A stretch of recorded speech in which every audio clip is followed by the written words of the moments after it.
अब दिल्ली की बात करें तो जिस तरह से केजरीवाल सरकार लगातार 2 बार सत्ता में आई, उससे पहले 2013 में आई, कहीं ना कहीं उसका असर भी पड़ा, बिजली फ्री, पानी फ्री, और उसका असर ये रहा कि आज दिल्ली जल बोर्ड के अगर ऊपर देखा जाए तो 80,000 करोड़ रुपए का लगभग बकाया है, घाटे में दिल्ली जल बोर्ड चल रहा है। ऐसे ही हिमाचल प्रदेश की बात करें तो वहाँ पर तमाम सरकारी योजनाओं का कहीं ना कहीं जो खामियाजा भुगतना पड़ रहा है वहाँ की सरकार को, क्योंकि वहाँ पर लोगों को सैलरी नहीं मिल पा रही है, समय से कुछ ऐसी बातें नहीं हो पा रही है। आपने देखा होगा कुछ दिन पहले हिमाचल भवन जो दिल्ली में है वो फ्रीबीज का ही है कि कोर्ट ने उसको गिरवी रखने का बात कर दिया था। अब कहीं ना कहीं जब एक बार फिर से दिल्ली की सत्ता को चुनने की बात आ रही है, यहाँ की जनता निश्चित रूप से सरकार अगली बार चुनने वाली है, वहाँ पर भी अब लगातार वादों और दावों की झड़ी शुरू हो गई है। कांग्रेस पार्टी ने आज यही हाल महिलाओं तमाम को 2500 पॉलिटिकल रुपए देने की पार्टीज का बात कर दी। है, तो फिर इसमें लगाम लगे तो फिर लगे कैसे?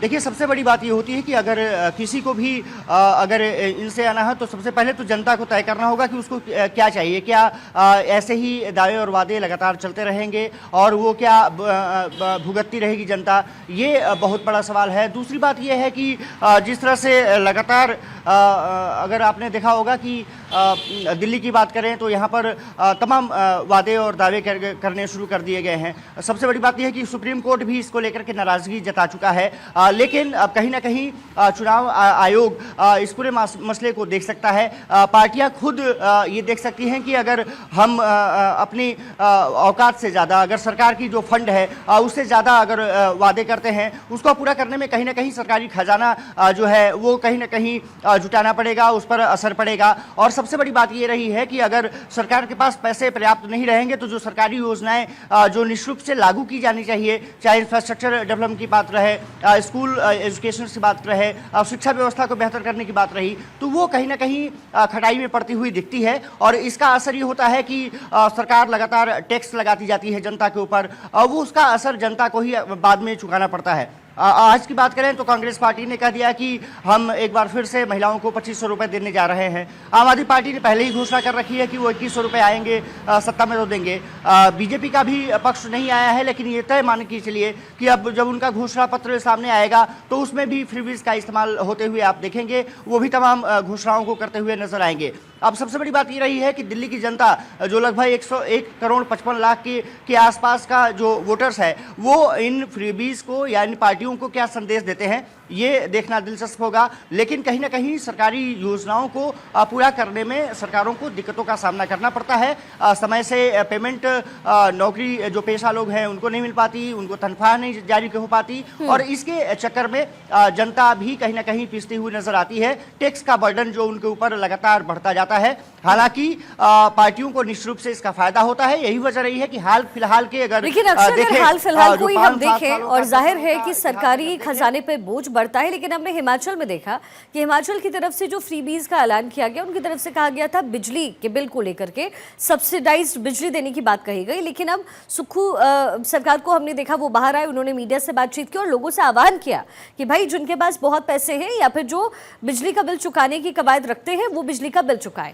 अब ऐसे में जो पॉलिटिकल पार्टीज है वो सिर्फ चुनाव जीतने का मैंडेट रखती है, इसलिए जनता के सामने रखती है, ये वादे करती है, लेकिन कहीं ना कहीं जनता भी अब ये समझती है कि ये फ्रीबीज है और आखिर में अगर किसी को झेलना पड़ेगा तो शायद ये हमारे देश की जनता ही है।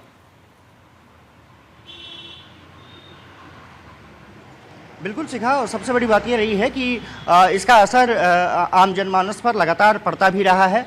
नौकरी पेशा लोगों को उसकी दिक्कतों का सामना करना पड़ता है। टैक्स बर्डन जैसा हमने जिक्र किया लगातार आम लोग पे पड़ता रहता है। हिमाचल का आपने जिक्र किया, दिल्ली का भी मैं जिक्र कर देता हूँ।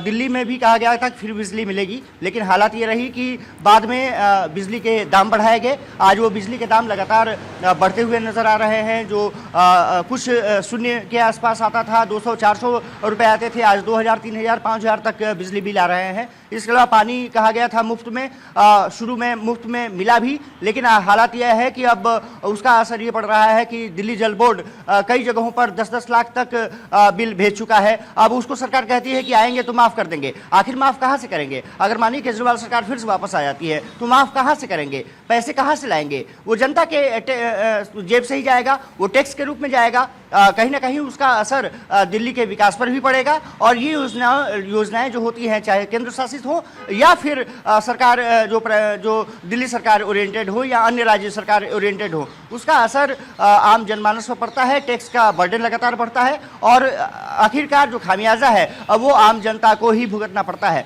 अब साफ तौर पर है कि इस जो मकड़जाल से या तो आम जनता खुद अपने आप को बचा सकती है कि वो क्या चाहती है। दूसरा ये है कि इलेक्शन कमीशन सबसे बड़ा जो अगर चुनाव का अगर निर्धारण करता है, चुनावी प्रक्रिया को संभालता है, वो इलेक्शन कमीशन है। इलेक्शन कमीशन चाहे तो पार्टियों पर लगाम लगा सकता है कि भाई आप अगर कुछ देना चाहते हैं जनता को तो इंफ्रास्ट्रक्चर डेवलपमेंट के बारे में आप बताइए। अब अगर कहीं चीज़ें इस तरह से लगातार घोषणाएं होती रहेंगी, उसका असर इम्पैक्ट जो पड़ेगा वो सरकार के खजाने पर पड़ता है और इसका जो खामियाजा है वो जनता भुगतती है। तो वो इलेक्शन कमीशन वो अपने कंट्रोल में कर सकता है। और अक्षय, मुझे लगता है कि अब इसे कंट्रोल करने की बहुत ज्यादा जरूरत है, क्योंकि एक भी पॉलिटिकल पार्टी ऐसी नहीं है जो इससे अपने आप को अलग करके रख रही है। अक्षय, फिलहाल बहुत शुक्रिया आपका इस पूरे विश्लेषण